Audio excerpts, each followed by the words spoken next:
woof, woof, woof, woof, woof. Let me try something here. Woof, woof, woof, woof, woof, woof, woof, woof, woof, woof, woof, woof. Okay, still not there.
Star Network is here.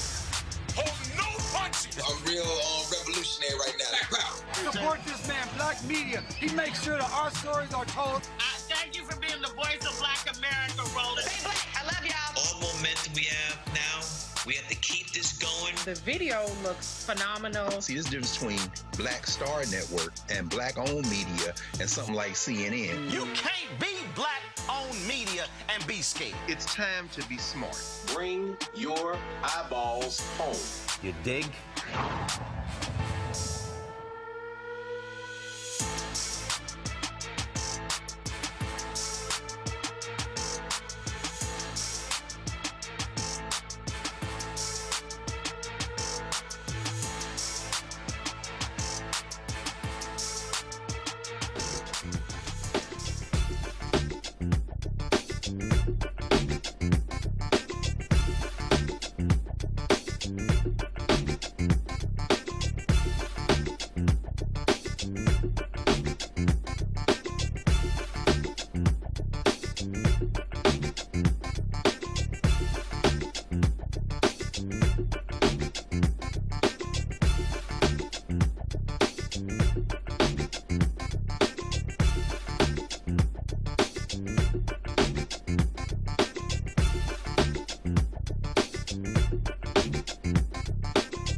January 15th, 2026, coming up on Roland Martin Unfiltered, streaming live on the Black Star Network. I'm live here in Columbus, Ohio, where I'll be speaking to the Columbus Education Association's annual MLK dinner. Today is MLK's actual birthday.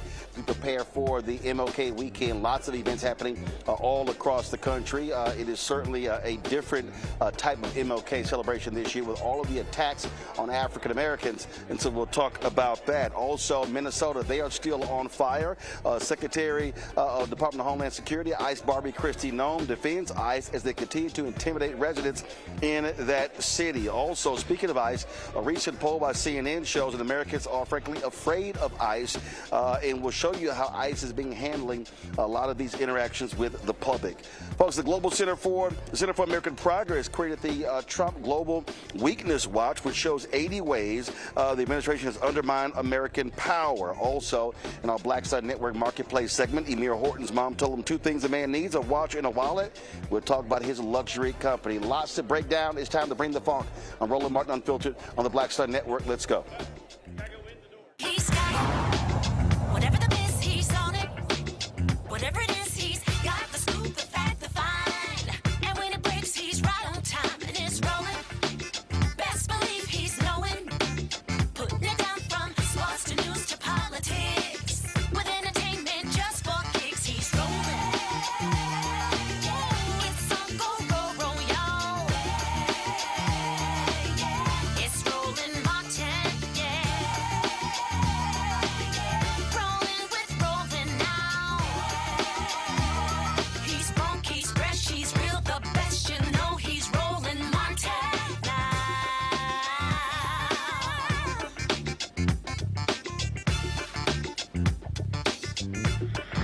Martin.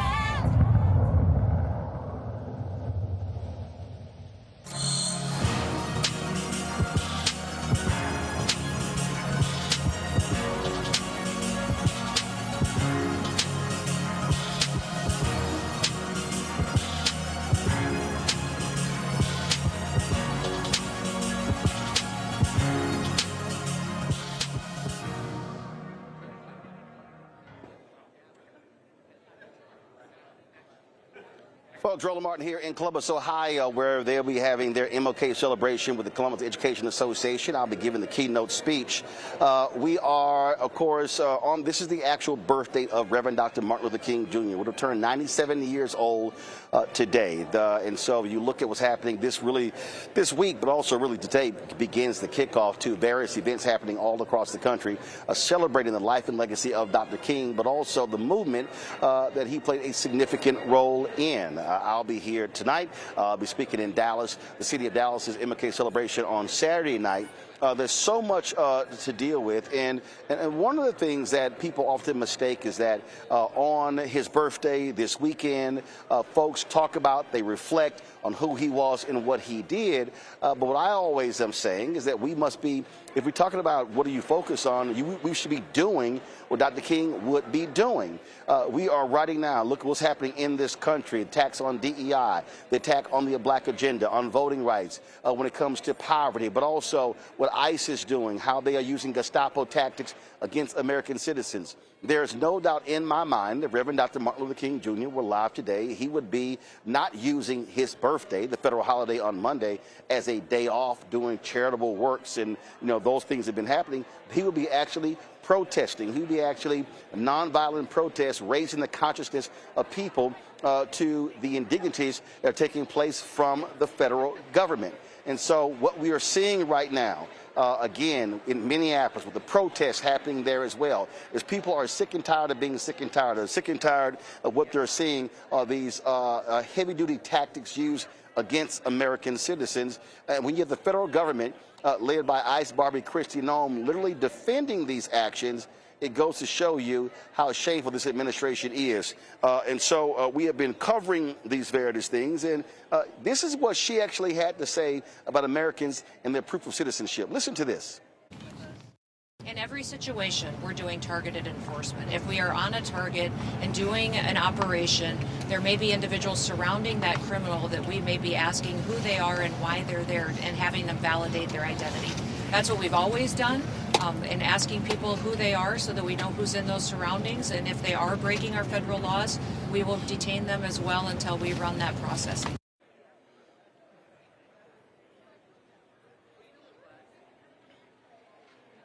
Folks, joining us right now from North Carolina, Durham, North Carolina, is immigration attorney Yesenia Planco. Glad to have you on the show, Ms. Planco. Let's be clear here. What we are witnessing by ICE, what we are witnessing with their actions is beyond shameful. The treatment of American citizens, the people who have their paperwork, they don't care. I saw, before I came on the air, I saw a story where they threw tear gas into the car of an African-American family and the baby stopped breathing. Donald Trump, Kristi Noem, Stephen Miller, they have allowed these people to unleash their level of hate against the American people, also against undocumented workers. Thank you, Mr. Roland. Thank you so much for having me and giving me this opportunity to speak and for shedding light on this very important issue. First of all, we do not live in a police state. We live in a free country where we have protected rights by our Constitution to walk freely in our streets. There are limits as to identifying ourselves in a vehicle, in a public setting, in a public building. But walking in the street, not only do we have the freedom to walk freely in the street without identifying ourselves, without having to prove our citizenship, we also have the right to protest and the right to assembly, and we have the right to ask authorities to identify themselves. So let's just start there.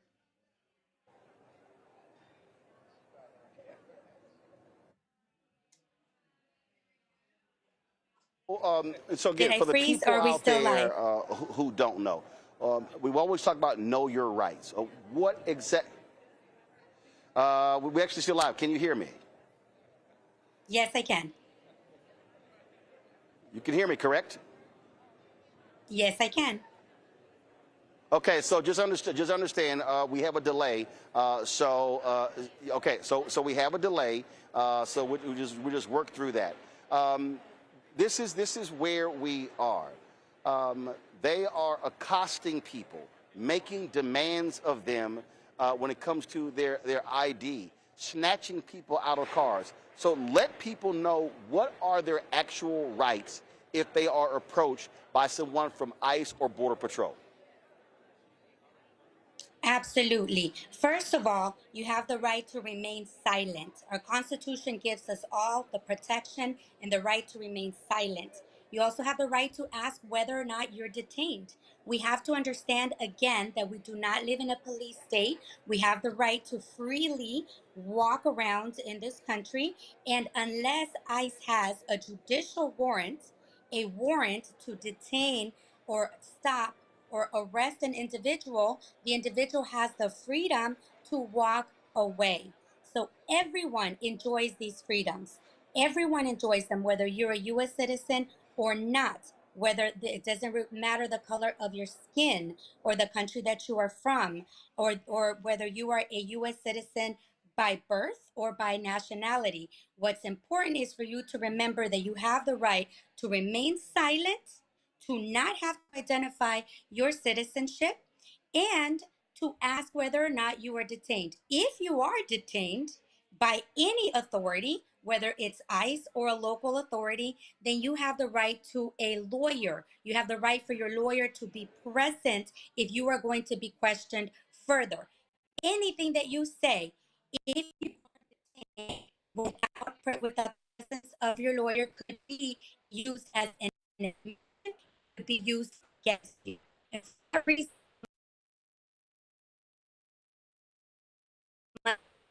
the right to be silent.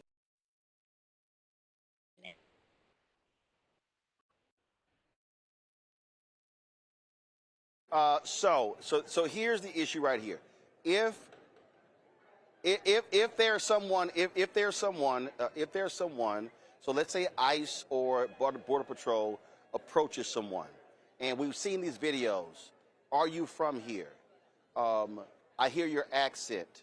And if that person is a legal resident, what should their response be? Because we are seeing ICE agents and Border Patrol agents literally demand people's IDs or passport on the spot.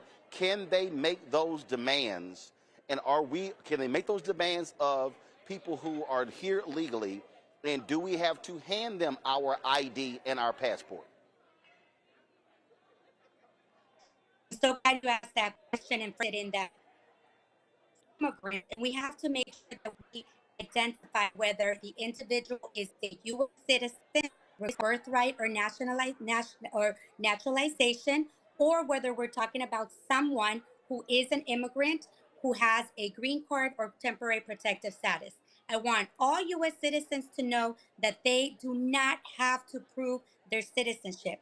U.S. citizens do not have to prove their citizenship. They also don't have to prove their identity unless they are driving and there is reasonable articulate suspicion that they have, that gives the officer a reason to stop a vehicle.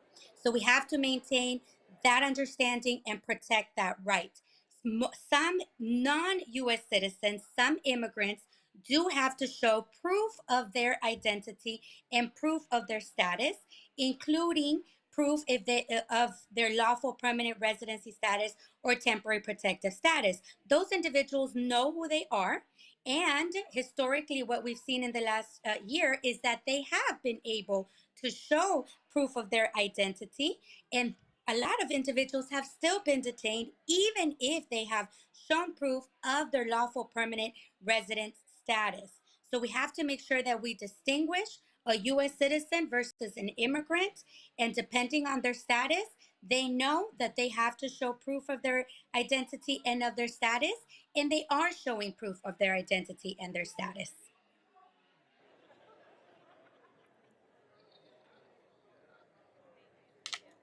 All right, Attorney Planco, we certainly appreciate you joining us. Thanks a lot. Thank you so much. I'm so glad that you are Folks, shedding I'm light. going to go to a break. Issue. We'll be right back. Roland Martin Unfiltered here on the Black Star Network.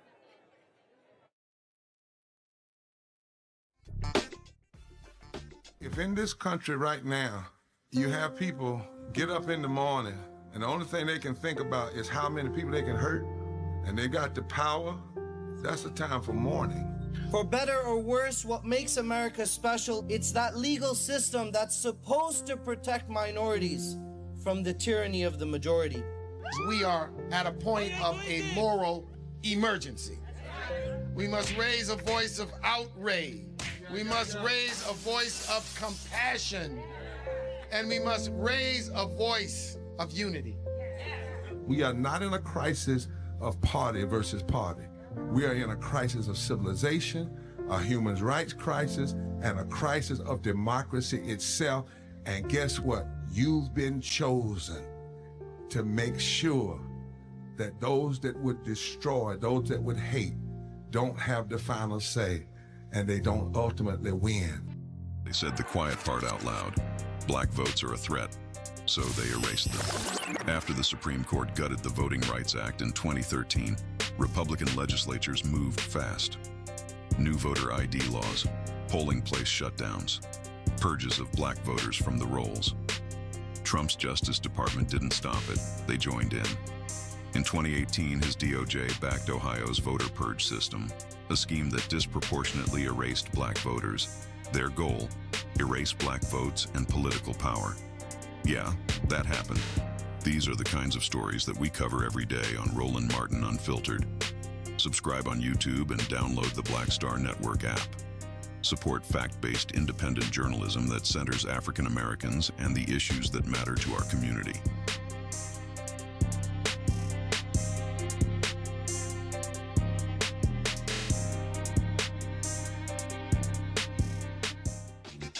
My name is Bill Duke, and you're watching Roland Martin Unfiltered.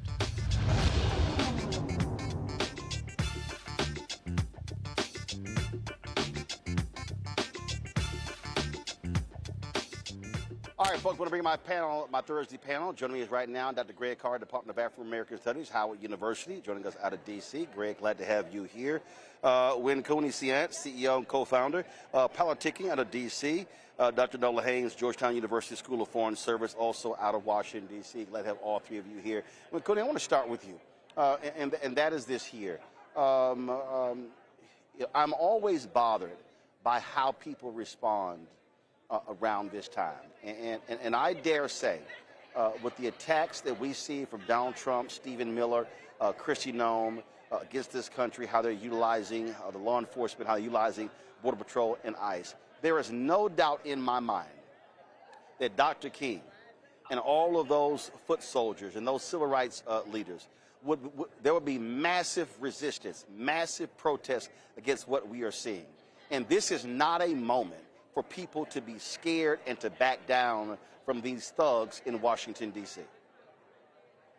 Martin Luther King said, our lives begin to end the day we become silent about the things that matter. And I think that's exactly what we're positioned to do here today, Roland, is talk about the issues, the things that we're seeing in Minnesota and throughout our nation, frankly, are discouraging and disparaging to people of color all over this nation. And so as we are threatened by, being thrust back into the 1960s and even prior to that, I think it's really, really important that we remember those words of Dr. King and continue to take the streets to protest and have to stand up for our rights. It's a shame that we have to continue to do so in 2026, but that's exactly what we have to do to honor Martin Luther King's 96th birthday. All right, folks, I can't hear Win Cooney, so I'm just going to go by the video return. Nola, I'll go to you. Donald Trump, again, when you look at how they're responding, they want to provoke people.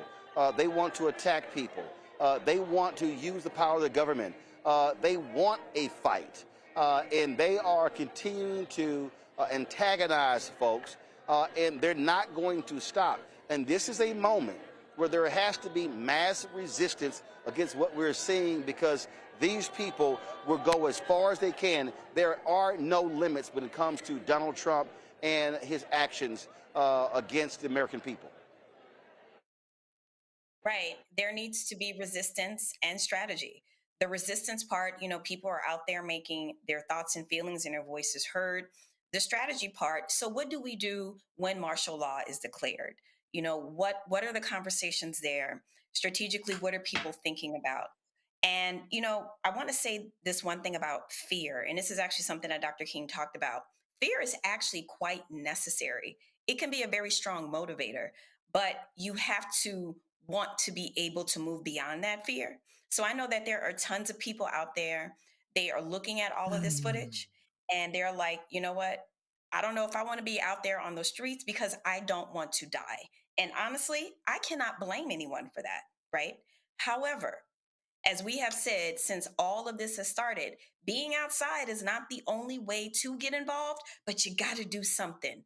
This is everyone on deck right now. We cannot afford for people to stay home the way that they did in 2024.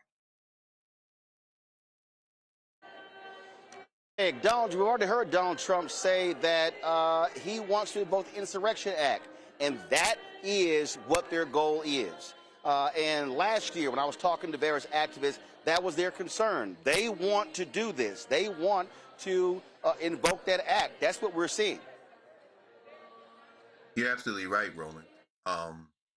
Certainly, we know that feckless white nationalist Judge Brett Kavanaugh, part of the MAGA 6 on the Supreme Court, wrote separately in his concurrence to the 6-3 decision in Trump versus United States a few weeks ago to do exactly that, to open up that vein.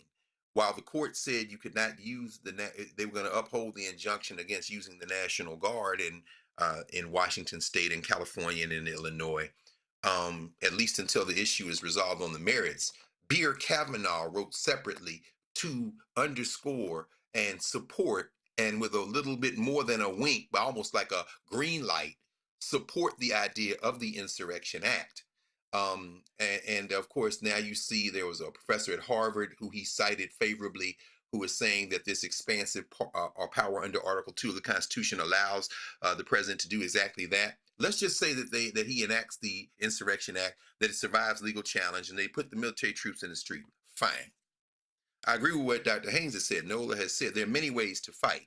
And I think in the spirit of Martin King, the most potent weapon we have is not the protest, it's not the demonstration, although those things are very potent.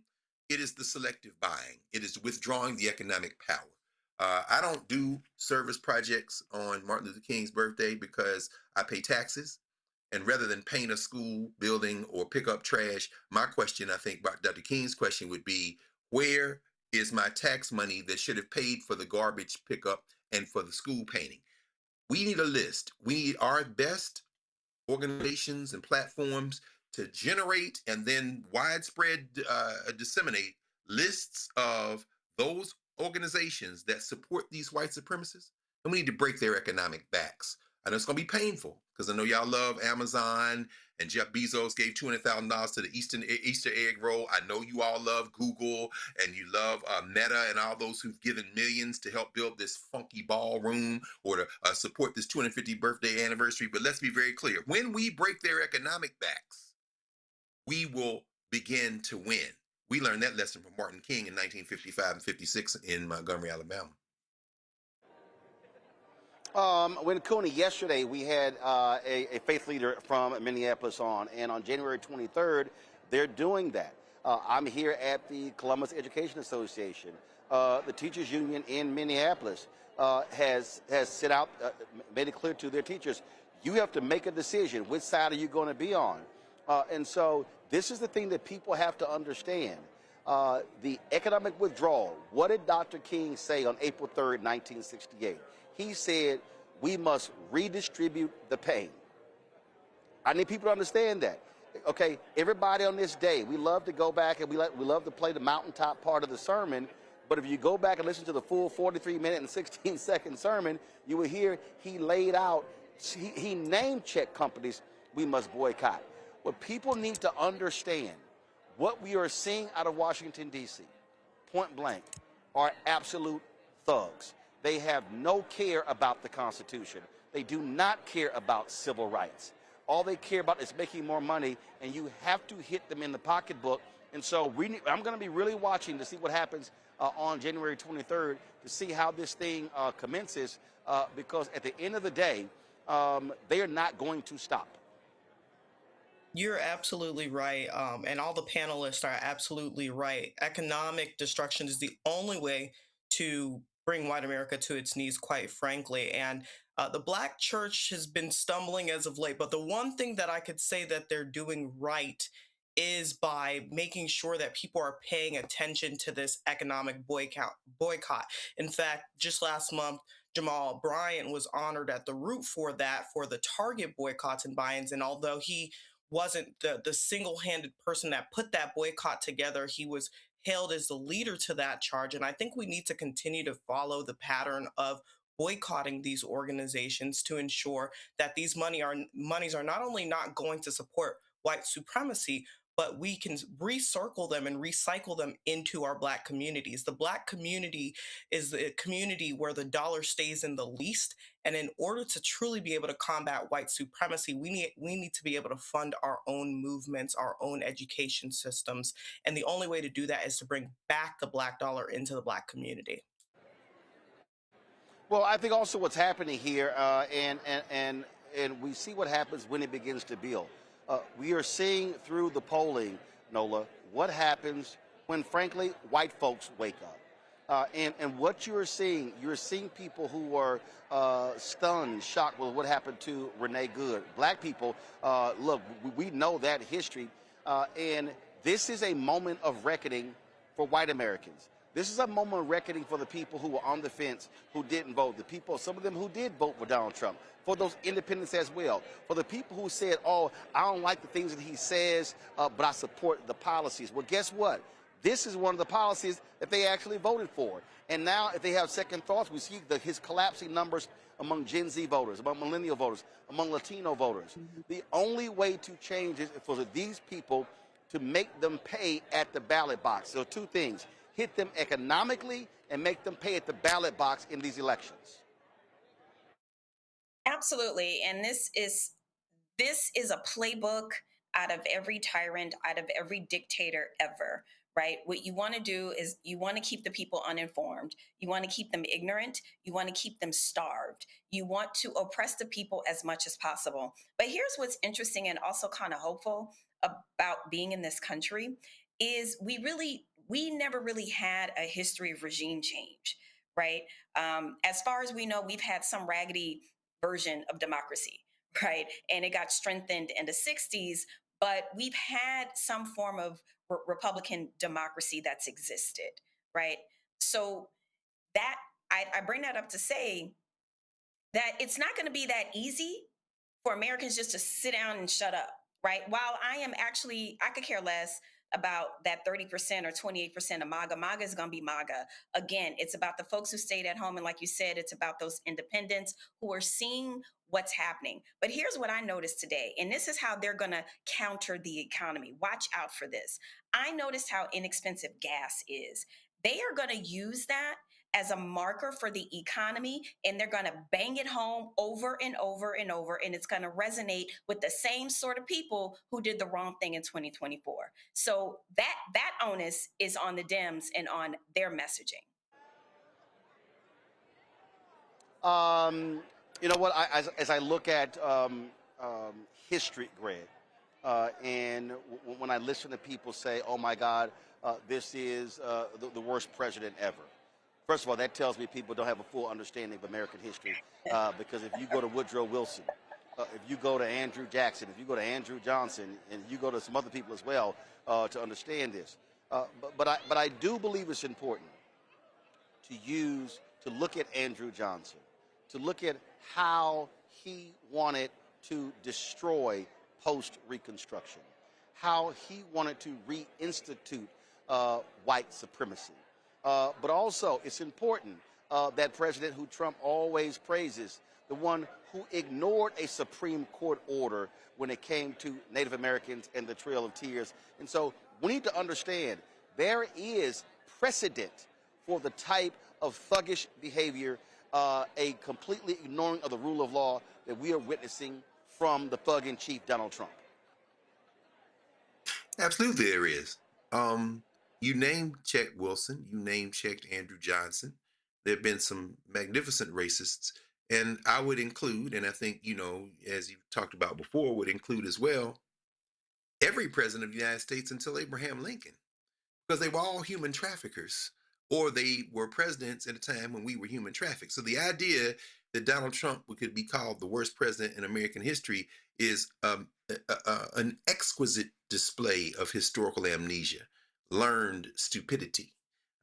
Washington, Madison, Jefferson, James Monroe, Zachary Taylor, you name them all the way down, Millard Fillmore, James Knox Polk, all of them presidents of a slave regime were worse than Donald Trump. Now, that having been said, Donald Trump wants to drag us back not to the 20th century, but to the 19th. He would prefer nothing more than for us to be back into captivity, perhaps even direct captivity, obviously. But the answer to it, I think, is, and I agree with you, Nola, there's some hope here. The historian Heather Cox Richardson gives the metaphor of the pendulum. Every time you've seen in this criminal enterprise the pendulum swing in one direction, it swings with equal force in the other direction.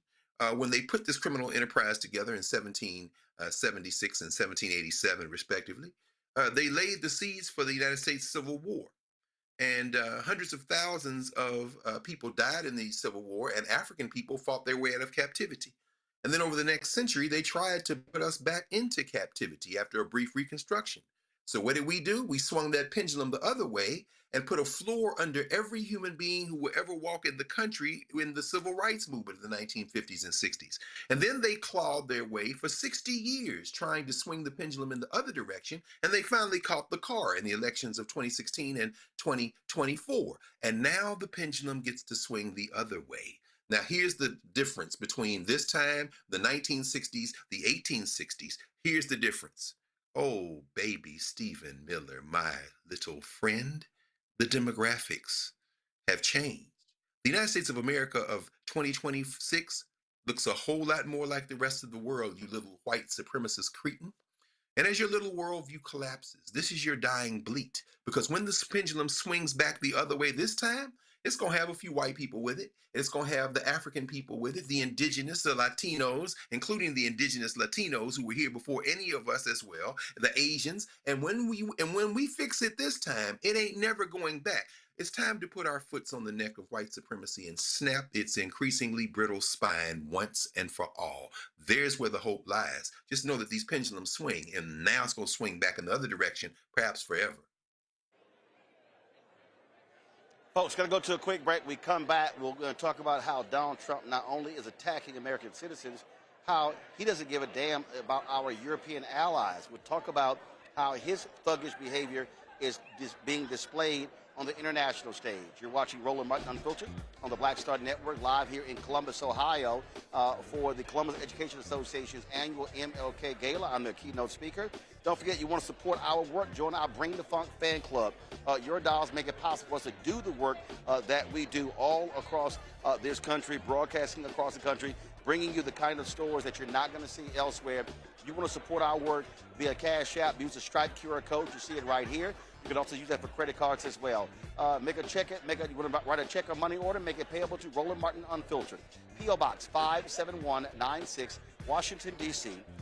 20037-0196. PayPal is R Martin Unfiltered, Venmo RM Unfiltered, Zelle, Roland at RolandSMartin.com, Roland at RolandMartinUnfiltered.com. We'll be right back.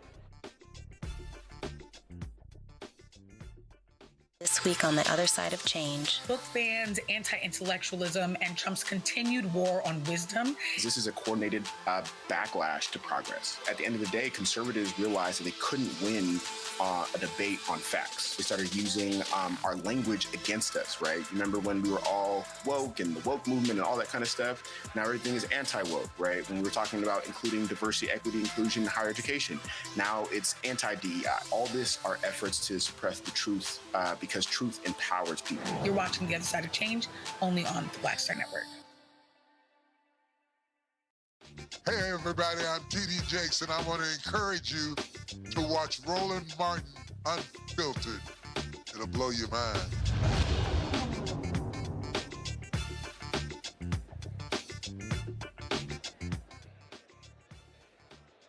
Folks, what we are seeing on the international stage also shows you the thuggish behavior of Donald Trump. Going in, kidnapping the president of Venezuela, Maduro. The actions right now threatening to bomb Iran. We've seen the bombing take place in Syria. Now we see him saying that they will do whatever they necessary, even take Greenland by force. That has forced France and other European nations to literally move troops to protect Greenland. He wants to blow up NATO. He believes that he can do whatever the hell is it that he wants to do, and Republicans are going to support that. In fact, yesterday, J.D. Vance cast the deciding vote that stopped the war powers from being taken from him. So there was a resolution for Congress to say, hey, you got to come to us before you do any more attacks in Venezuela. And so Republicans who were complaining about his actions, guess what? They buckled. Yeah, I'm talking about you, Josh Hawley. I'm talking about you, Senator Young of Alaska. And this is what we are dealing with. I want to bring in right now Damian Murphy, the Senior Vice President of National Security and International Policy, the Center for American Progress. Damian, here's what's crazy. We have seen numerous ambassadors resign. We are seeing how they are changing, how they are treating other countries. We saw yesterday the visa applications process being stopped for 75 countries, black and brown countries. There is a brute force that is taking place. America is not treating allies like allies. Donald Trump is treating, frankly, the world like he treats his children. Mm-hmm. Yeah, no, I completely agree. And Roland, want to thank you very much for having me on.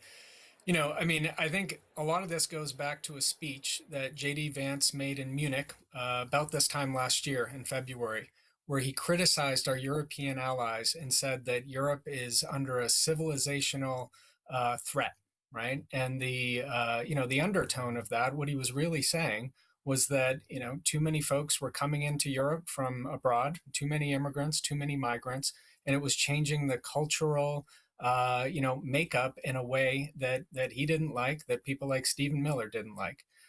So that's really the core of what we're seeing in terms of these attacks on our European allies, allies across the globe. It's deeply seated in this view that civilization needs to look a certain way, and if it doesn't, then they're going to be on the other side of the United States. I want to stay right there because what people don't seem to want to accept is that the United States exported Jim Crow. The reality is when you had Americans who owned or were involved in various ventures across the world, they brought Jim Crow with them. I remember reading the book on Robert Abbott, of course, the founder of the Chicago Defender, and he would do an annual trip around the world, and how he talked about visiting places and being denied the ability to stay at hotels that were operated by Americans. Hitler sent his emissaries to the United States to study Jim Crow, to bring those practices back to Germany. And what we are seeing, yes, we're seeing these American folks who are complaining about immigrants, who are complaining about people of color in these various countries, these African nations as well. We're seeing all of that. We're seeing all of that happen right now. So they want to tell those folks about don't let these people in, but those countries are also dying because, frankly, their population is shrinking. That's right. That's right. Well, and I mean, we're seeing this in a really, really organized way, right? So, someone like a Stephen Miller, a Steve Bannon, a J.D. Vance sees real inspiration in people like Prime Minister Orban in Hungary, who has done some of the most terrible stuff with respect to immigrants and, promoting this version of white Christian nationalism. So they really do kind of get sustenance from that, get inspiration from that, and spend a lot of time together. There's a lot of travel back and forth across the Atlantic to trade ideas, to network together. And you're seeing this with far right parties across Europe, in Germany with the AfD party, in the UK with the Reform Party, this guy Nigel Farage, who runs the Reform Party there. Kind of an extreme fringe figure, throughout, these past couple of years. Just a couple months ago, got a meeting in the Oval Office with Donald Trump, right? So, just so many examples where, the president himself and the administration have really just spit in the eye of our European allies, those that, have been close with us for so many years and have, fought alongside us in places like Afghanistan and stood by us after September 11th. Those governments that are in power right now, Trump is, basically doing what he can to undermine them by empowering the far right movements across Europe. What does it, look, you just had the woman who was granted the Nobel Peace Prize, doing all she can to curry favor for Trump. She came out today saying that she presented him her Nobel Peace Prize. Well, guess what? She can do whatever she wants to do, but his name ain't on it. He didn't win it. He's not going to win it. And the reality is what Donald Trump wants to do, he wants everyone to be subservient to his interests. He wants to force everyone. And I think the only way this thing changes, and we're seeing this, is if these other nations say, you know what, we're going to bypass y'all, and we're going to do our own trade deals. We're going to do our own efforts, because these nations have to recognize that they can no longer depend on the United States to be that friendly ally. Roland, it's already happening. We're a little more than a year, almost. We're not even a year into this administration, right? The anniversary of the inauguration's coming up. We're not even a year into this, and the Europeans have already, very close to signing a trade deal with countries across Latin America. They're also very close to signing a trade deal with India, which would be a huge boon for both of their economies, right? So the rest of the world is moving on without us. If you look at the G20 summit that happened in South Africa, just about last month or 2 months ago, the United States boycotted because the president was had all these false claims, these terrible claims that somehow the white population in South Africa is a victim of racism from the government and therefore would be given refugee status to come to the United States. So Trump, the administration boycotted that important conference down in South Africa, that G20 conference. And, so the U.S. is absent when big, important decisions are being made on climate, on trade issues, on national security issues. We're just not at the table because of, delusions that he has in his head about, racism against white people in South Africa. It's absolutely ludicrous. Absolutely. And we see, of course, when he said point blank, gave a speech, hey, I want more people from Sweden and Denmark. They want white people coming into the country. They do not want black and brown people. Going to go to our panel with questions or comments. Noel, I'll start with you. And Hey, Noah, it's it's great great to to see you. see you. Same. I have a question for you. I'm going to take the audience a little bit out of European security. And one of the issues that irritates me to no end looking at all of this is we are actually ceding so much ground to China that it is mind blowing. Can you speak to that a little bit and what that impact is on us domestically?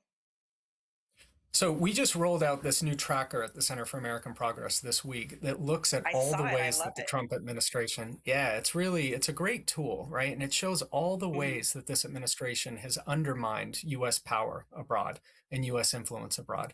And, we see that most acutely, as you say, with respect to the relationship with China.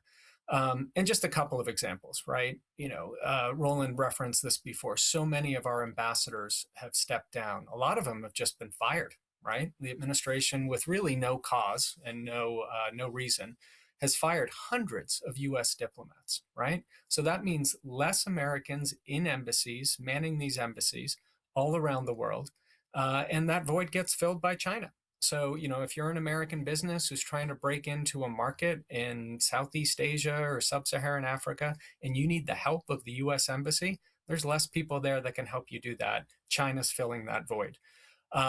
We see it with the tariffs, probably in the most acute way, right? Where Trump has just gone on this really irrational, imposing tariffs all over the world, so no real logic to it, no real rhyme or reason to it. And, what he says is that he wants to bring manufacturing back to the United States and he wants to lower prices for the American people. Well, since these tariffs have gone into effect, prices have gone up over the course of this past year for everything that people buy at the grocery store or other consumer goods that, a lot of which have to be imported to the United States. And manufacturing jobs have also gone down in the country. So the two things that he's trying to solve for, the tariffs don't do that. Again, China wins, China fills the void. We also see this in, our ability to influence countries around the world and try to develop diplomatic relations with countries around the world. So, a couple of our tools, communication tools that we have to do that, Voice of America, Radio Free Asia, Radio Free Europe. Trump administration has gutted all of those things. How does that void get filled? Chinese broadcasts going to all these places in the local language to gain influence, and we're just seeding that field all over the place, all around the world. Coney. Thanks for having me this evening. With the abduction of President Maduro, I just was curious, what are the greater implications for Latin America at large, and what precedent does this set for abducting other world leaders whose policies we simply just may not agree with? Yeah, I mean, this was so clearly a breach of international law, first and foremost. But then second, he had no authority under American law to do what he did. No congressional authorization, really no even informing of Congress that he was going to do this. So, I think that there are domestic, pieces to this where, he's clearly sidestepping the law.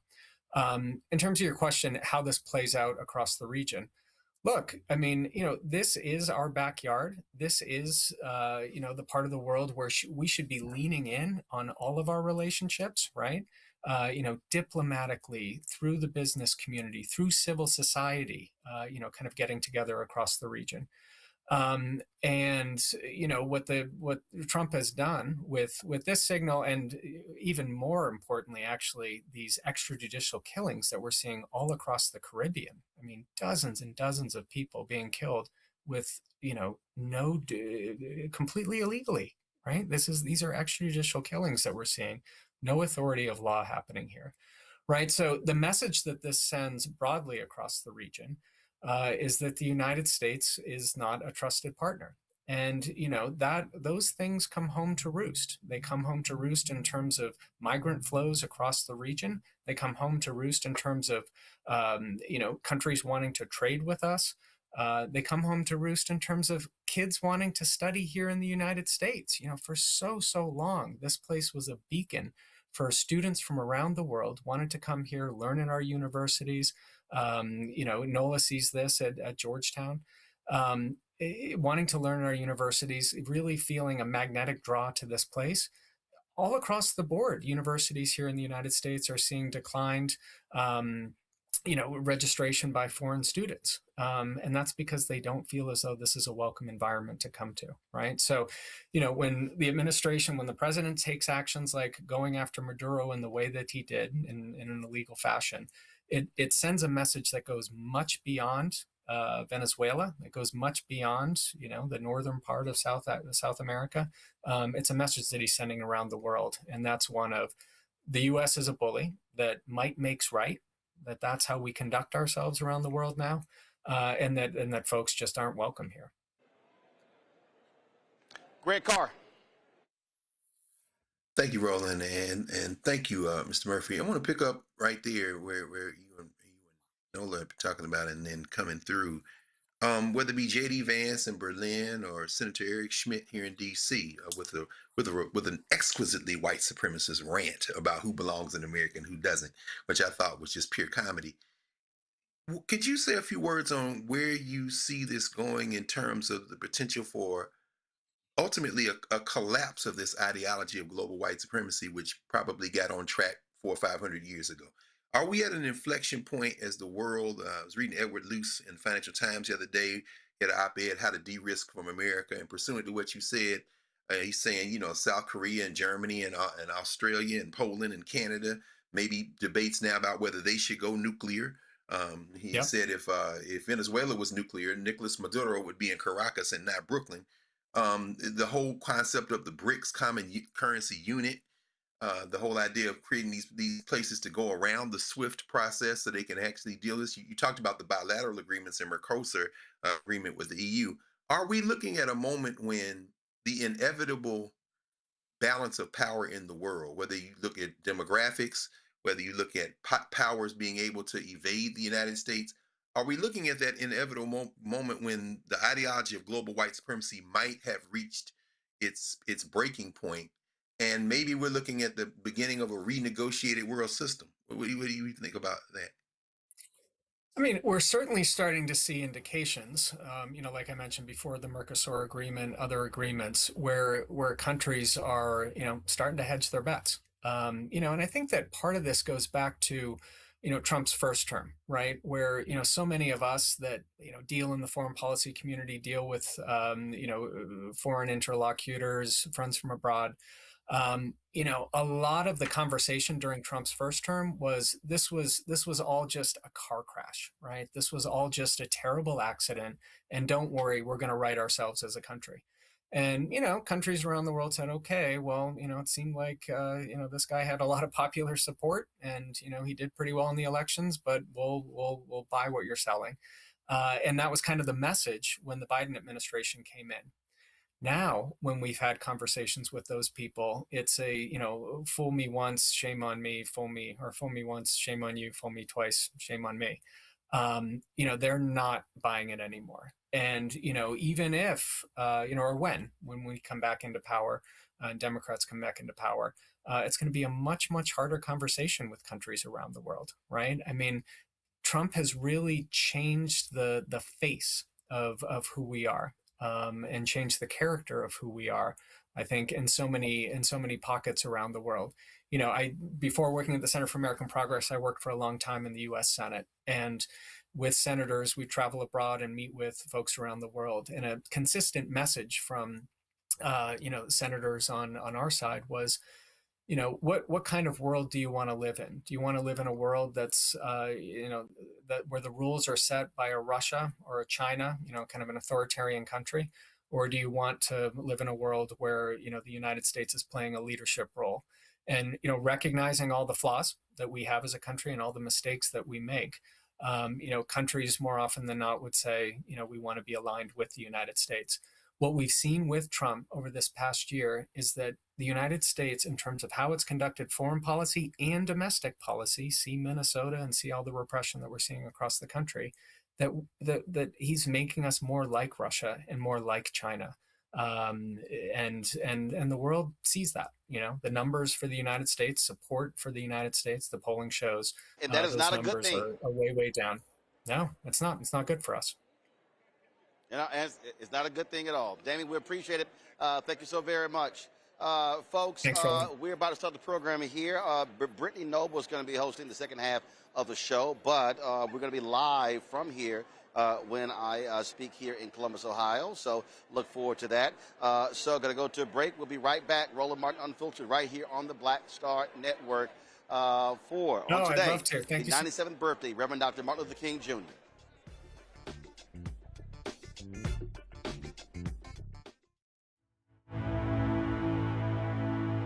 At the end of the Selma to Montgomery March in 1965, Dr. King stood in front of the Alabama State House and told 25,000 Americans that the greatest threat to the greedy oligarchy is when poor blacks and poor whites and others mobilize together and form a voting bloc that can fundamentally shift the economic architecture of our nation.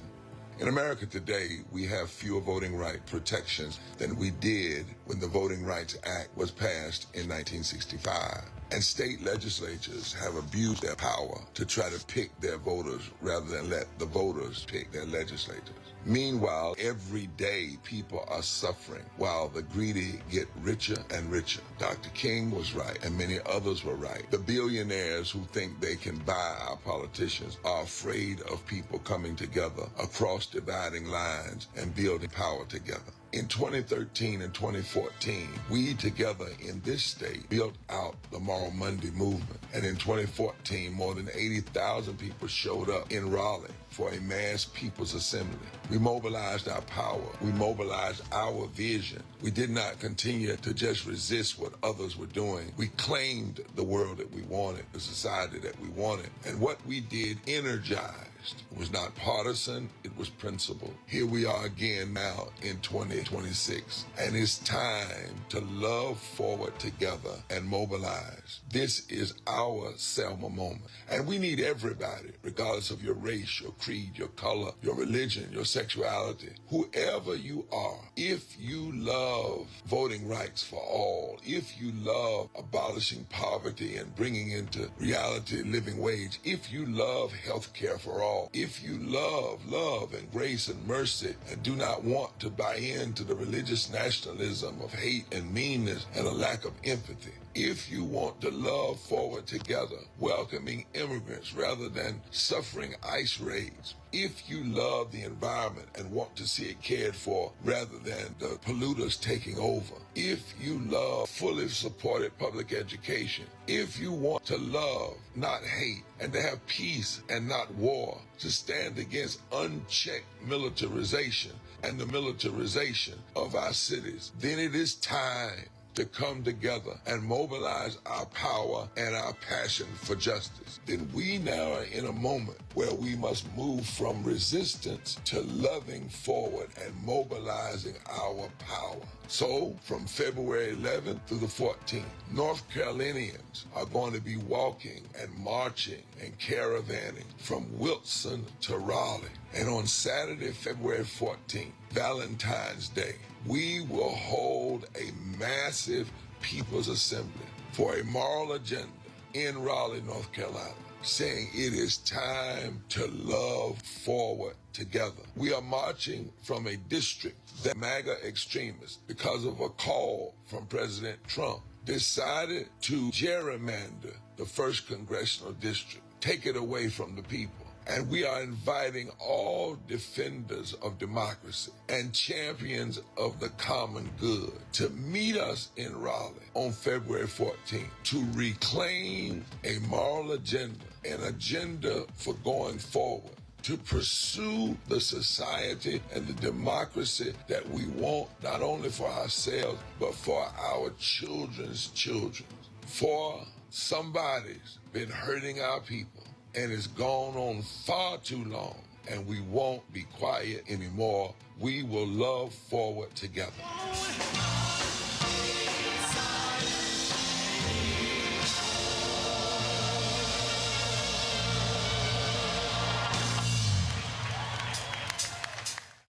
Hatred on the streets, a horrific scene, a white nationalist rally that descended into deadly violence. You will not be White people are losing their damn minds. As an angry pro-Trump mob storms the U.S. Capitol, we've seen shootings. We're about to see the rise of what I call white minority resistance. We have seen white folks in this country who simply cannot tolerate black folks voting. I think what we're seeing is the inevitable result of violent denial. This is part of American history. Every time that people of color have made progress, whether real or symbolic, there has been what Carol Anderson at Emory University calls white rage as a backlash. This is the rise of the Proud Boys and the Boogaloo Boys. America, there's going to be more of this. Here's all the Proud Boys, guys. This country is getting increasingly racist in its behaviors and its attitudes because of the fear of white people. The fear that they're taking our jobs, they're taking our resources, they're taking our women. This is white fear.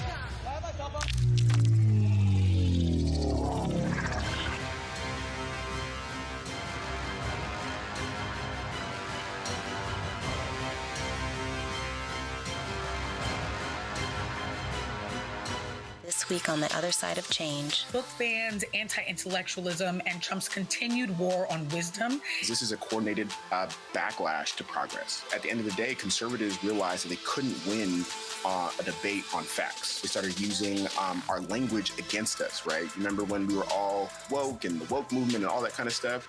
Now everything is anti-woke, right? When we were talking about including diversity, equity, inclusion, higher education, now it's anti-DEI. All this are efforts to suppress the truth because truth empowers people. You're watching The Other Side of Change, only on the Black Star Network. I'm Ryan Wilson, CEO and co-founder of The Gathering Spot, and you're watching Roland Martin Unfiltered on the Black Star Network.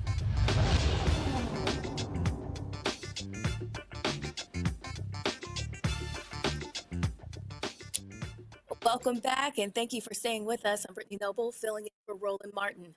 Well, the Trump administration is reversing course on firing nearly every employee at America's Peacemaker. It's an agency within the U.S. Department of Justice that started in the 1960s. The agency is tasked with ending racial and ethnic tensions in the U.S. communities. The DOJ disclosed that it had rescinded layoff notices it issued in September to 13 employees of the Community Relations Service as part of a reduction in force. Those job cuts would have eliminated almost all of its employees, a fact civil rights groups cited in a lawsuit, arguing the firings were part of an unlawful effort by Trump's administration to dismantle Community Relations Service. Now let's get straight to our panel tonight. We'll start with Nola. What message does this send about how seriously the government takes racial peace? What? I'm sorry, I don't mean to laugh, but this government and race, you know what? I'm worried. I'm worried because one of the things that I've been hearing from friends that are brought back, they kind of go back to nothing to do, or, you know, what they were doing, like their departments and bureaus are completely destroyed. So, you know, it'll be interesting to see what this actually looks like, because I have heard stories to where you wouldn't be celebrating this. What they do is they get you back because legally they have to, or for whatever reason, and then your job is pretty much gone. And so you're sitting there. So they're forcing you out in a different way. But, you know, it'll be interesting to see what happens. But I'm sorry, I'm at 0 F's to give with this administration regarding race and doing what's right. Whatever, we'll see. You almost have to laugh to keep from crying. Greg, what risks do we face if CRS had actually been eliminated? I think there obviously are risks as it relates to just, you know, the bureaucracy, the administration, you know, being able to even have a toehold in a conversation like that. But of course, we know that the Justice Department said that it's going to reinstate the employees as a matter of administrative discretion. And it didn't say that they would be resuming work on community relations service functions. Behind this is it's a particularly nasty little man, a nasty little piece of work named Russell Vogt, who, in addition to being a religious zealot, seems to think that because he has mastered the minutiae of bureaucracy, that he of course subscribes to the whole expansive Article 2 powers of the president, seems to think that even if Congress encumbers funds or votes for and gives funds for administrative functions, that the President of the United States can do whatever the hell he wants. I'm saying that as a backdrop to this. I think what we're faced with now is a crisis that has to be confronted in the federal legislature, in the Congress. Even as we see, I talked to Benny Thompson earlier this morning. It was interviewing Congressman Thompson, who sits, of course, in Homeland Security.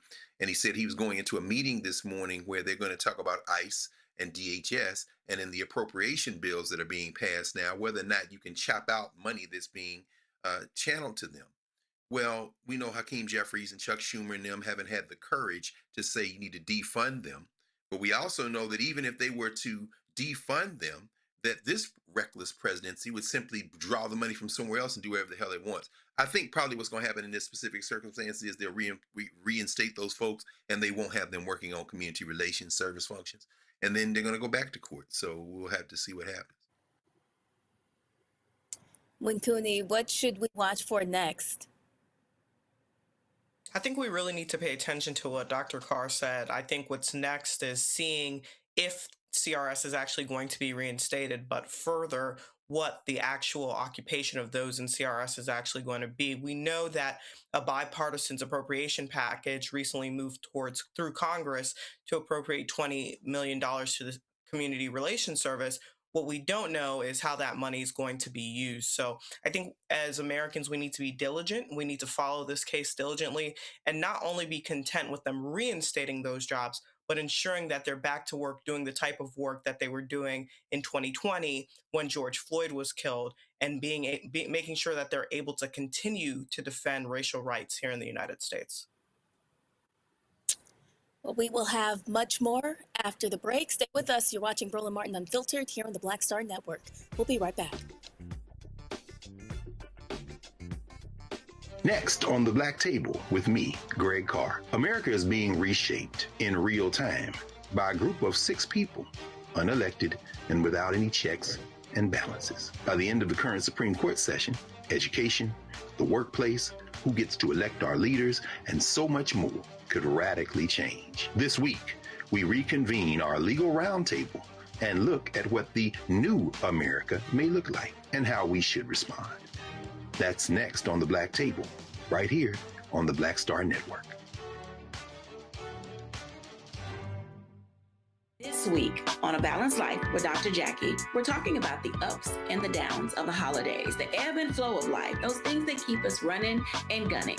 But you know, there comes a time in each of our lives where we need to just sit down, sit back, and relax, giving you a chance to really find out who you are and how you're going to move your life forward.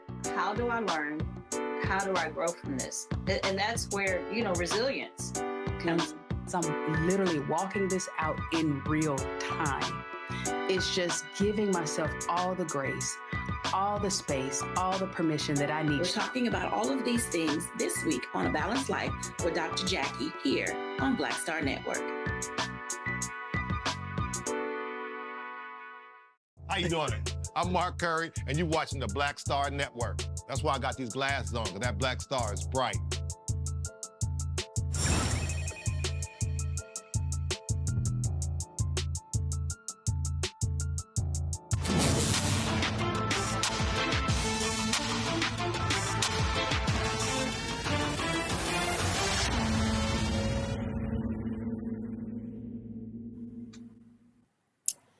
Well, in Wednesday's committee hearing, Congresswoman Jasmine Crockett dismantles the conspiracy theories surrounding January 6th and puts the facts on the record. Take a listen to how Crockett challenges the fear-based narratives being pushed by Republicans and exposes the contradiction at the heart of their claims about law enforcement, political persecution, and accountability. I don't know where I want to start. I am so frustrated with this country. And I don't think that I'm the only one. And to know that we have former law enforcement here, as someone who worked with law enforcement consistently as a practicing lawyer, I'm quite concerned. I'm alarmed by some of the things that you said, specifically, Mr. Speciale, am I saying it correctly? Okay. Mr. Speciale, you said, and I may quote you incorrectly, so correct me, you were warning your family about the possibility of the FBI busting into your home. Is that correct? Close enough? Yes, because they were raiding American citizens all over the United States for trespass. And you'd agree with me that that's, I mean... No, I don't agree that you should use FBI tactical teams to raid people who are trespassing. That's not what I was saying. I'm sorry, I was moving a little slow because I wanted to make sure I quoted this correctly. Are you aware that the FBI recently executed a search warrant at a Washington Post reporter's home? No, I'm not aware of that. Okay, but you'd agree with me that doing something like that with the FBI sounds like what you were afraid of happening, and to be clear, that never happened to you, correct? No, it didn't, but I was aware of the FBI investigation it's my time. for 2.5 years. But you did not, so they never busted into your home. But you were concerned and you felt like that would be wrong. And so what I'm trying to understand is that there's a lot of complaints about the Ray FBI, and I won't opine on that, but I will make it clear, and Mr. Romano, help me out if I'm wrong, but was Mr. Ray appointed by Donald J. Trump himself? Mr. Christopher Wray, who was the FBI director. Okay, so he was appointed by Donald Trump, and right now, it's interesting because we sit here and we're talking about domestic terrorism, and every day there are Americans concerned about ICE and what ICE is doing. So let me ask you a different question that you may be familiar with. As it relates to the training that the average FBI officer gets before they are admitted as officers, is it longer than 47 days? Yes or no? I don't think that I'm the person that you should be asking that question. I think that the retired Anybody FBI agent should be. Anybody want to answer that who's been in law enforcement? Yes, ma'am. The FBI Academy ranges anywhere from, it changes in length and duration. It can go from 12, 14, 16, it's up to 18, 20 weeks Okay. at a time. Thank you so much. So here it is. We have people, and I know that there have been conversations about political opponents. I believe it may have been you, Mr. Paiota, that you talked about political opponents being prosecuted. Let me ask you, Mr. Romano, though. Are you aware that this DOJ has gone after Jerome Powell, or is going after Jerome Powell? I'm aware of reporting to that effect, yes. Are you aware of this DOJ going after Tish James? Yes. Are you aware of this DOJ going after James Comey? Yes, after the president tweeted that they should. And are you also aware that James Comey is not currently being prosecuted? His case was dismissed. I am. Are you also aware that Tish James' case was dismissed? Yes. Are you also aware that a number of times that they tried to indict Tish James, they were unsuccessful? I am. Now, as a career prosecutor, how many times did you have to try to get people indicted before you could finally secure an indictment? I never had the grand jury reject an indictment that I presented. Oh, okay. All right. Well, it seems like maybe they still need you there because they are struggling. In addition to that, I want to talk because like the conspiracy theories are driving me insane. And maybe it is because I'm used to the law, just being the law and practicing and getting into a courtroom, and maybe it's because I've been there. But I am so confused about how they're like, oh, these poor little people, they did nothing wrong, and that's why the president let them all out of prison. Let's talk about the process, okay? Because you can say that an investigation has been flawed, and Lord knows, as a criminal defense attorney, it was my job to make sure that I dug into every single flaw, because I can tell you in almost every single prosecution that I've had to go up against, the only thing I was looking at is how much did you mess up so that I could represent my client well, right? But it didn't mean that I would get them off. So I'm trying to figure out, did these people, over 1,000 people, get convicted of something that they did in a criminal way on January 6th, yes or no? Yes. Okay, so then you come back, and they were convicted by what, a jury, some of them? Mostly juries, some judges. And some people actually did what we call a plea bargain, correct? Correct. Meaning that they walked in and they said, I am guilty, correct? Yes. Okay, so the final point that I'll make, because I know I'm running out of time, is there was some stuff about white supremacists and the concerns about people being alleged to be white supremacists. Some of the people that got convicted were neo-Nazis. Have they been clarified as white supremacists or not? Yes. Some of the people were Proud Boys. Have they been declared as white supremacists or not? I believe so.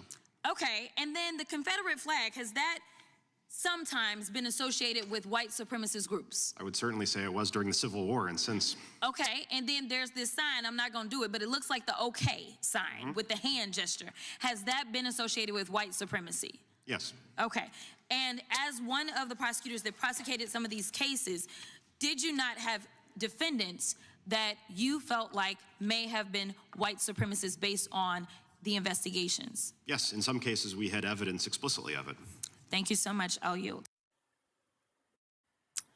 Greg, we will start with you. What are your thoughts about what the Congresswoman just said? Well, Congresswoman Crockett, with her characteristic laser-like precision, was able to, again, just show the contradictions. But I have to say that the white nationalists in MAGA and the white nationalists who support them and love them don't care about fact, don't care about logic. They have one goal and one goal only, and that is to advance their ideology. That's why listening to Damian Murphy talk is very important to stress that J.D. Vance, a nasty little white supremacist, speaking in Germany to his blood ideological kin, Steve Bannon doing the same thing, Eric Schmidt, a nasty piece of work, senator out of Missouri with an open white supremacist bleat right here in Washington, D.C. at this conservative conference. They are all trained on one thing and one thing only: the advancement of their narrow view of humanity wrapped in the white race. So Jasmine Crockett can expose, and not only Congresswoman Crockett, but anyone can expose all of this as many times as they want. That really doesn't matter. What does matter is how these congresspeople, how these representatives and how these senators vote on the appropriation bills this month. A federal shutdown is unlikely. Of the dozen bills that collectively form the funding of the federal government through the appropriation bills, 3/4 of them are already past the vote. But the one bill that we need to focus on right now is the bill that's going to fund the Department of Homeland Security and ICE. And no number of gotcha moments in hearings is going to stack up to enough to replace enough votes to stop these white nationalists dead in their tracks. And so we'll see what's going to happen. And we need to keep the pressure on, which means call your representative and tell them you need to vote no on funding for ICE, no on funding for DHS. Nola, I want to move on to you. And I got to ask, what would the response be like to January 6th if the rioters had been Black? They'd be dead. Period. We wouldn't be having a conversation. We definitely still wouldn't be holding hearings. I was at the hearings last Tuesday, the 1-6 hearings, and they were heavy. I sat in a earshot's distance from Nancy Pelosi, and I just watched her the entire time sit there as she waited patiently to give her testimony. This was a moment in our country that we haven't felt that kind of confusion and pain since 9/11. It's not the same situation, but it is the same sort of emotional impact. Like, what did I just watch? And 9/11, there were outsiders attacking us, but these are Americans attacking the Capitol and Capitol Police folks. Harry Dunn, was there last week, and to know his story and to know so much of what actually happened, and the fact that we are still talking about it, having to that point, that's the maddening point of all of this.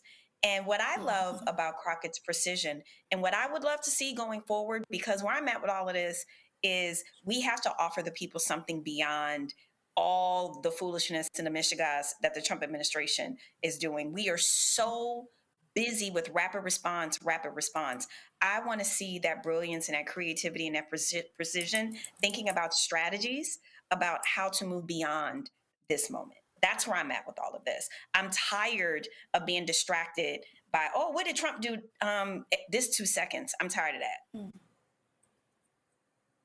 And Wakuni, why is it critical for Black lawmakers to be vocal in correcting the historical record around this? I mean, I think we have to continue to be vocal about correcting all of the misinterpretations in this country. But like Nola said, I think we have to focus on what happens next, right? We can continue to correct the history books as we've done for the last 200-300 years, but unfortunately, that doesn't seem to be enough to assuage white America. So we really do need to focus on strategies to move forward. A few months ago, we saw that uh, Turning Point USA's little brother, Club America, was instilled in every high school in Texas, and Greg Abbott signed that into order. This is coming out of Jasmine Crockett's state of Texas. And that was scary to me because what that says is there's a pipeline directly from high school, Club America, to Turning Point USA. What does Black America, what do people of color in this country have as a breeding grounds for us to create movement forward in this country? The scariest part about white supremacy is that it's so well organized, it's so well orchestrated, it's corporate. And unfortunately, Black America still does not have a strategic thrust in terms of how do we push forward. I think Dr. Carr brought up some salient points earlier this evening about, stifling them economically, but I think we really need to sit and huddle as a people and figure out how do we move forward, because simply correcting the historical narrative isn't going to cut it anymore. Well, we have much more for you on the other side of the break. Roland Martin Unfiltered will be right back here on the Black Star Network. This week on A Balanced Life with Dr. Jackie, we're talking about the ups and the downs of the holidays, the ebb and flow of life, those things that keep us running and gunning. But there comes a time in each of our lives where we need to just sit down, sit back, and relax, giving you a chance to really find out who you are and how you're going to move your life forward. How do I learn? How do I grow from this? And that's where, resilience comes. I'm literally walking this out in real time. It's just giving myself all the grace, all the space, all the permission that I need. We're talking about all of these things this week on A Balanced Life with Dr. Jackie here on Black Star Network. This week on the other side of change. Book bans, anti-intellectualism, and Trump's continued war on wisdom. This is a coordinated backlash to progress. At the end of the day, conservatives realized that they couldn't win a debate on facts. They started using our language against us, right? Remember when we were all woke and the woke movement and all that kind of stuff? Now everything is anti-woke, right? When we were talking about including diversity, equity, inclusion, and higher education, now it's anti-DEI. All this are efforts to suppress the truth because truth empowers people. You're watching The Other Side of Change only on the Black Star Network. What's up? It's Talib Kweli. I'm CEO. This is the Black Star Network.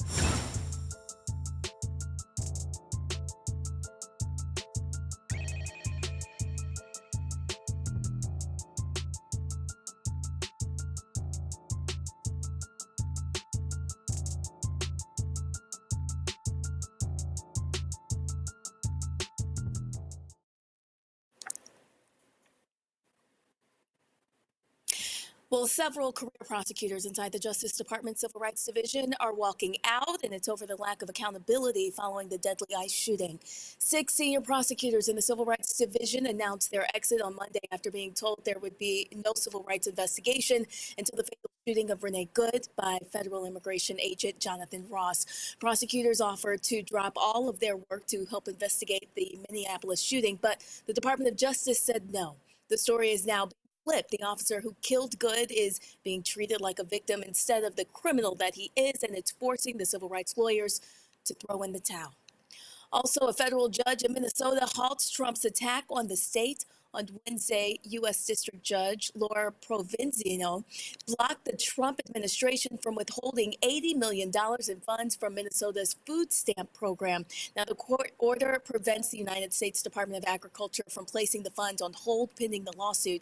Minnesota officials say the funding freeze will was political retaliation against Democratic leaders. Let's bring in our panel again to discuss some of these news headlines. Winkuni, we'll begin with you. What stands out to you about these stories? What stands out to me is that there's no sense of normalcy in this country. Unfortunately, I think we have been living in the twilight zone for quite some time, certainly since President Trump has been inaugurated. And between the DOJ max exodus and what's going on in Minnesota, I think it's clear that we're in a state of peril here in the United States. And we really, quite frankly, have no business in interfering in other people's countries while our country is in a state of ruin. Greg, what are your thoughts? Yeah, I agree. I agree wholeheartedly. You know, this with the six that have resigned in Minnesota, of course, the big name there, Joseph Thompson, second in command in the office, who was leading this large-scale fraud inquiry that began in the Biden administration. This hollowing out of justice now, we're talking about, heard numbers discussed that have pushed over 3,000 total resignations or firings since Bozo and his crew came back in last January. Pam Bondi is indefensible. She's a joke as a lawyer, a joke as an administrator. And I think that, again, just going back to what Damian Murphy was talking about, the United States of America is unilaterally abandoning any notion of being the leader in terms of the modern world system. And I don't think that's necessarily a bad thing. I don't have a dog in that fight. Bozo and his crew, about half his cabinet is going to Davos next week. I don't think they're going there because they think they're in a strong position. I think they're going there because I think they realize that their position is very precarious. Now, finally, the challenge we have, I think, as Black people, is exactly what we just heard. We need to caucus. We need to get together. We can't get everybody together, but we need to increasingly cluster together and try to figure out how we are going to weather this storm, because the United States of America, in this domestic unilateral disarmament and in this international adventurism that's going to force the other countries of the world to finally grapple with a post-American world order, means that the African in America is going to have to make some very difficult choices. First and foremost, are we going to go down with these white boys? Are we going to go down with the United States of America? Or are we going to try to figure out how to negotiate something very different in a post-American landscape? Nola, I'm interested. What are your thoughts right now? Well, I'm thinking about people who ask questions about, well, why did they leave? Why don't they stay and fight?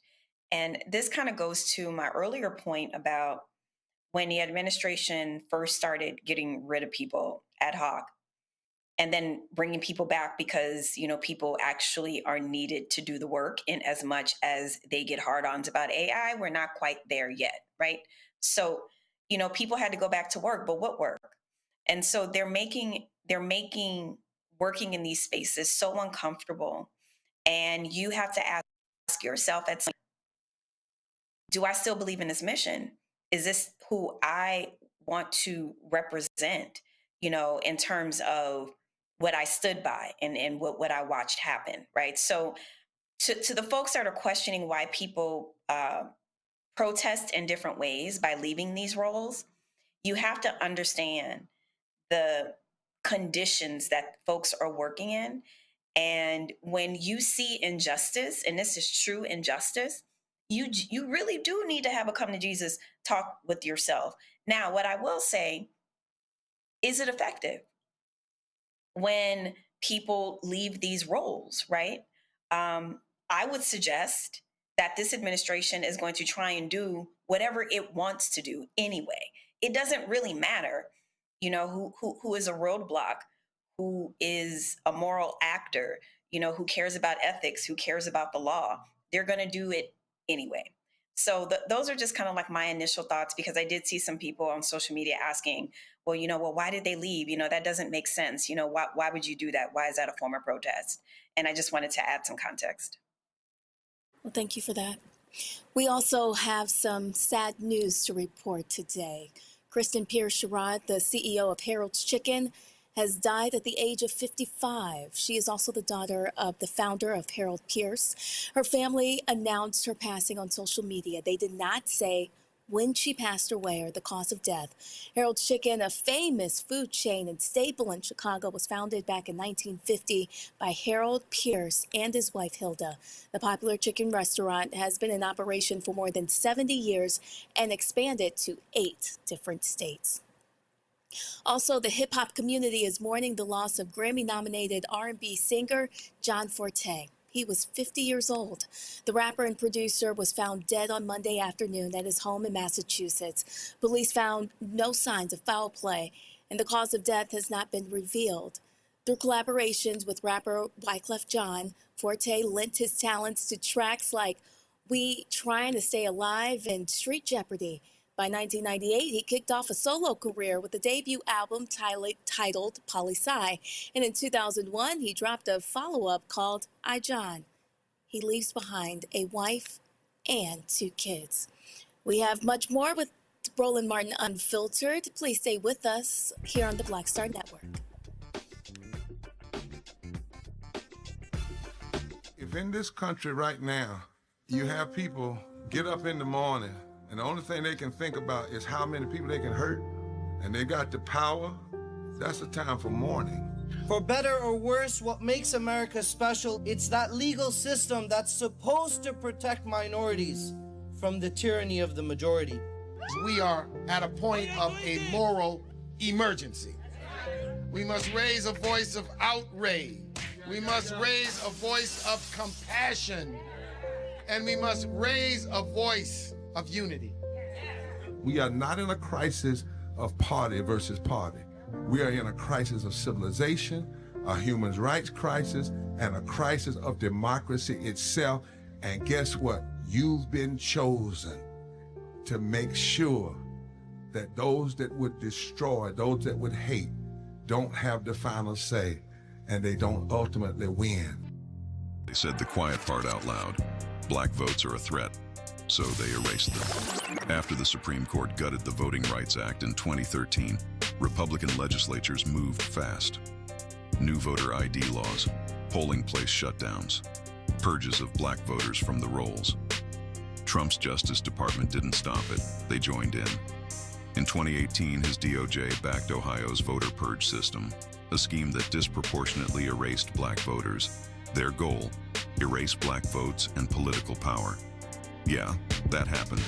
These are the kinds of stories that we cover every day on Roland Martin Unfiltered. Subscribe on YouTube and download the Black Star Network app. Support fact-based independent journalism that centers African Americans and the issues that matter to our community.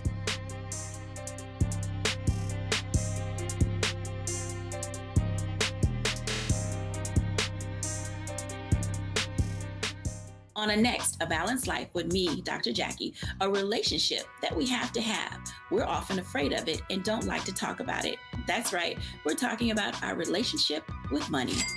And here's the thing, our relationship with money oftentimes determines whether we have it or not.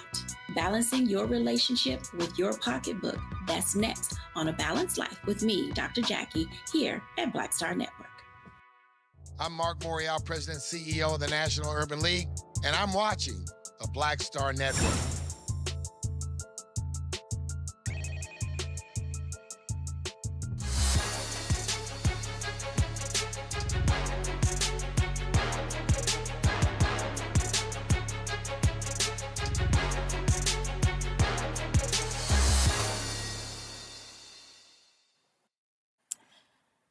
Well, growing up, Amir Horton's mother told him a man should always have 2 things, a wallet and a watch. Well, these days, he's filling his wallet with the sales from his luxury watches. Eartha by Amir. Amir joins us from Atlanta to talk about his beautiful timepieces. Thank you so much for joining us. Thank you for having me. It's such an honor. Thank you so much. Well, tell us, as I understand, you are the youngest Black founder and CEO of Luxury Watches. Tell us more about how you got started. Rumor has it, yes. So I have always had a passion for timepieces since I was a teenager. Like you said, my mother, she gave me my first watch. She just walked in the house and she said, two things a man should always have are a wallet and a watch. And so it stuck with me ever since, to the point where I was wearing so many timepieces growing up. I had this dream of one day having my own collection, but it wasn't in the form of having my own brand. It was in the form of collaborating with an established watch company, because my background before diving in entrepreneurship was in television. And so initially the dream was, I'm gonna become famous for working in TV, and I'm gonna pursue an Emir Horton collection with a watch brand. And I moved to Los Angeles to pursue that career in television right after college, and was homeless for about 4 months. Despite working for one of the largest media companies in the world, I wasn't making enough money, and I wasn't stable financially or in housing. And so eventually I got stable. I said, what can I do? What can I build to really take back control of my economic freedom, but also be a better manager of my time and empower others to do the same to accomplish that mission in life? And that's when watches came to mind. And I said, instead of partnering with the brand who is already established and allowing them to get wealthier off of my creativity and innovation, where they don't give back to communities that I come from, they don't care about efforts that I care about, why allow them to get wealthier off of my creativity and innovation when I can just create my own brand and position it in a way that it becomes a market leader, just like those companies I once wanted to partner with? And so that was in 2020 when I first launched the brand. And so we're coming up on 6 years this year and have made really great success so far. Well, congratulations. You are certainly an inspiration. Tell us Thank you. more about what makes your watches stand out, of course. Yeah, so I would say one of the biggest things that our customers appreciate about our timepieces in comparison to the others is the versatility of it. They appreciate that they can wear it across any occasion, and that's what we really pride ourselves on, is being able to add a touch of luxury to any attire for any occasion and don't have to break the bank in order to do that. When I was coming up, that was one of the first things that I took notice of. Was I'm like, I like these timepieces, but I can't wear it everywhere that I go. And if I do find a timepiece that I could find, that I could wear for any occasion or with any attire, I had to spend hundreds and thousands of dollars to be able to do that. And so our customers really love that they can wear this for no matter where they're going. And so our products are unisex. We don't have men and women. Instead, we have dawn and dusk. And so if you're looking for a timepiece during the evening where you're going out to dinner, those will fall under our dusk tone colors. And then during the day, if you want to hit a brunch with your friends, we got something under the dawn collection as well. Tell us more about how you want people to feel when they put on one of your timepieces. Yeah, definitely confident. You're going to feel confident. I know for me, every time I put on a piece, I feel confident. I feel empowered that I can demand a room without having to say anything. And that's what our products do. They're very bold, they're minimum, they're distinctive, and they will speak before you say a word in the room, and they will start conversations for you. And so when you walk into a room where you're wearing an Eartha watch, that's what I want you to feel, is that I can own this room. I am in control of my mission. I am in control of my time, and I'm here to take business. I love that. Let's bring in our panel. Greg, we'll start with you. Any questions for Amir? Thank you. Thank you so much. Thank you, Brittany. I appreciate you. And Brother Amir, Philly stand up, brother. Yes, You sir. repping Philly well, man. You definitely got to do that. Man, I was looking at your website. I like that Vision Collective collection, particularly that kind of aqua joint. I'm like, I'm going to have to scoop that. Guys, just a quick question. You seem to have a real deep command of timepieces. There's a signature style, it looks like many of your timepieces have, with that little pie wedge on the left hand side, I guess left facing us. Could you explain, how you developed that watch face design? And then maybe if you have maybe a moment to walk us through one of the 5 pillars that I saw on your website, this whole question of social justice, this whole question of how you want your company to really have a dimension that is always giving back to the people. And appreciate you, brother. Yeah, most certainly. So we are working with our manufacturer. They have been in this industry for over 100+ years. And one of the things that I told them, like, yes, this space is very, is becoming oversaturated with new markets overseas, like in China and India.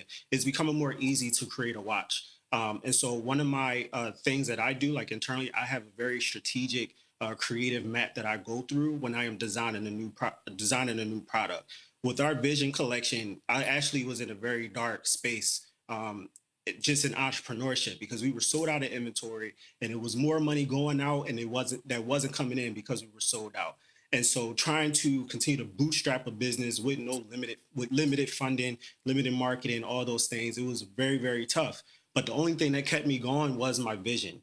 And so the design philosophy behind our products are always supposed to tell a story. And even in this watch, there's actually pigmentation inside of it that illuminates in the dark. And I said, I want this to illuminate because even in our darkest moment of time, we have to be able to see our vision at all costs. And so I wanted to ensure that our manufacturer, I needed not only the time, but I wanted us to see the days of the week.